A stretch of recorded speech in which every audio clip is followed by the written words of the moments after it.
Hello and welcome to my look at probably the last issue of the limited run for the Lord of the Rings the card game. This is issue 4. I don't think Hatchette Partworks are going to be printing any more of these in this subscription. So let's have a look at what we've got. Here we have 16 player cards in total, 16 cards in total. There are 5 player cards and 11 encounter cards. We'll have a look at those later. And then here we have the magazine, which is issue 4. This covers the hobbits and striders' journey to the Prancing Pony, where they're confronted by the residents of Bree and also being hunted down by the Black Riders. As you can see, it says it's a new adventure and a new rules reference, and you get a foil Build-A-Pony card, which is quite nice. So yeah, just turning on to the first page. So this is just the contents as usual, just a bit of an introduction to the story. It also tells you about the new rules that you've been taught allow you to play multiplayer, which is quite nice, as now with issue 4 you should have enough cards to be able to build 2-player decks and have enough heroes to share between you. And the contents page. And then here, as I say, we've got the story, which just explains the hobbit's journey to the Prancing Pony, the issues that happen within, and then the hunting of the Black Riders. Okay, so carrying on. So this here is the Trouble in Bree adventure. This is just explaining that you'll be using the rules, all the rules that you've learnt so far. You might want to refer to issue 3, page 5 and 6. And here we have the recommended heroes to do for your first playthrough, but it also states that you can also play through with all the hobbits if you want to, or divide it up when you play multiplayer. Here's for your player cards. This is just a recommended deck that they suggest, but as it says here, you can try and build your own and see how well that goes. And up at the top, we've just got the encounter deck, which uses all the new cards, and a couple from issue 1, I believe it is.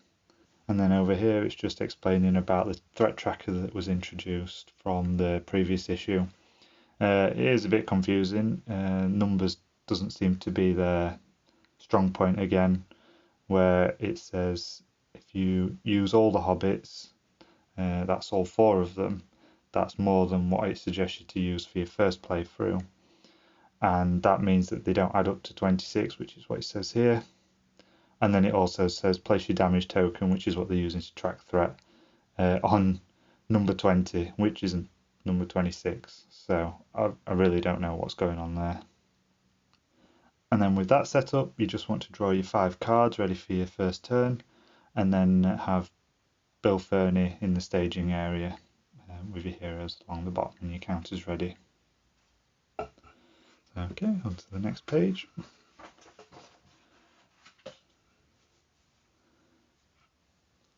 So in this issue, it's only a short adventure. There's only 2 stages to the quest, with some special rule in the first stage. For your first turn, you're going to be placing the progress tokens you earn onto this box here, but this box is actually part of the second stage of the quest once you've escaped the Prancing Pony. And so after your first turn, you get this special ruling which allows you to play an ally from your hand, which is quite nice. And then it says there's a few odd things here. It says about you can optionally engage Bill Fernie, which is not true. It means can't. I think that's just a typo. And then unless your threat raises above 28, but his threat is 38, so that doesn't really make sense either. It's just another numbers thing again. And then here we've got the explanation of the 2 ring wraiths which are out of play, just saying that they're very dangerous and that the longer that you stick around with Bill Fernie being in play, he will optionally add those ring wraiths into the encounter deck, which makes it increasingly more difficult to progress if they ended up appearing. So yeah, after your first turn, you're going to start making progress on this little box down here. So even though it only seems like a few tokens that need to be made, even after turn 1 it's going to be quite difficult with the amount of willpower you'll need to commit to then gain enough difference to make progress. But then once you've done that, it's then on to the second stage, which is just a simple case of getting the rest of the progress tokens added onto here to then finish the adventure. And then before we move on, it's just explaining about what you need to do, and then just a few tips to help you be able to pass this stage of the quest. Okay, now turn on to the next one. So that's the end of that, really. It's only a short one, as I say. Here we've just got the conclusion, which you can pause and have a read if you like. And then basically what the other half of this issue is about is the multiplayer rules and how to set that up.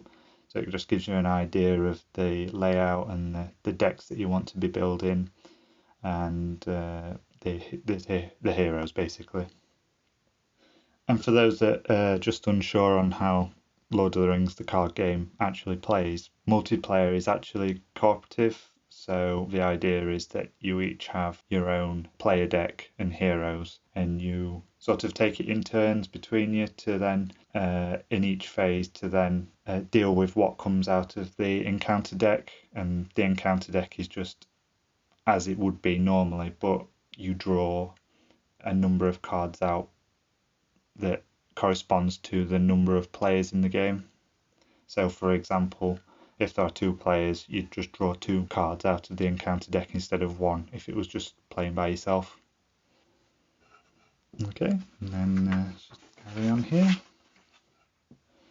And here on this first page, we've just got an explanation of the different phases again, but in regards to the co-op, in regards to the multiplayer. So yeah, we've got all the planning and the resource phases and the travel and the combat, saying that it's like you take it in turns. So the first player will go first, declare their attacks, and then the second player will be able to take their turn in declaring their attacks. And then here we've just got the start of setting up for the multiplayer Trouble in Bree adventure. So it's just explaining who should control who, and it's just saying like whoever controls Strider should be the one that goes first in this adventure. So that will continue. So yeah, as you say, we've got the player decks. It seems to be that it's limiting you to the amount of cards you've got, maybe because you're going to be pretty pushed with the amount of cards you'll have from issue 1 to 4. So it just says here you have 20 cards for Aragorn and up to 30 cards for the Hobbits. And then here's just an example of the decks that you should be using. So yeah, here we've just got, last little bit, the continuation of the detailed rules for the parts of the cards. So here we're just explaining about attachments and allies and explaining that, and then the playing costs as well. So that's just that. Okay, and last page really. So the last page here, we've just got the last of the rules references for this issue. It just covers the different spheres and their kind of emphasis basically on what they're kind of geared towards. So spirit's geared towards willpower and leadership and lore and everything else, what their strengths are. And then up here we've just got the placing of cards, so how you should be placing them and the text that's on them, being aware of them, and then just paying for cards. For example, here we've got 4 tokens which can be used to spend on the leadership sphere, and just 2 that can be used to spend on the spirit sphere. So that's that really. This is just a look at what you could have won in terms of this magazine collection. Had the binder, deck box, playmat, and on the other side here it's just a look at issue 5, which just hasn't been released. So yeah, with that out of the way, let's just have a look at the cards. So as I said before, we've got 16 cards in total. We've got 5 player cards and 11 encounter cards. Start off here with the new hero that's been added. It's Aragorn in the lore sphere, which is quite nice. It was, I believe, quite a hard one to get hold of in the main game, just because I think it was in the Watcher in the Water expansion pack, the Darodelf cycle, and that was always really difficult to find. Nice card. Then we have Build a Pony. This is the foil finish one, which is always very nice. You can pick that up on the camera. And then just a few more to flick through.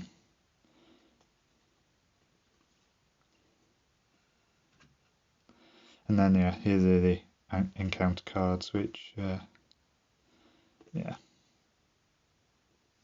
pretty standard really.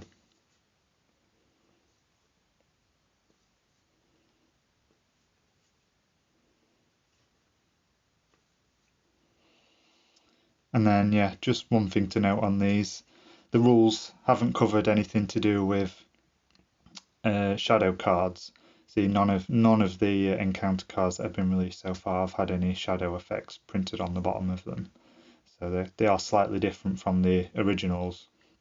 But here it has a special ruling for it, which I imagine will come into play later in the issues. And that's that really. Yeah, it's just a shame they won't be continuing it.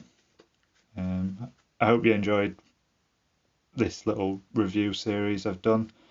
If you've got any comments, just let us know, and I'll keep an eye out for more coming in the future. Yeah, cheers.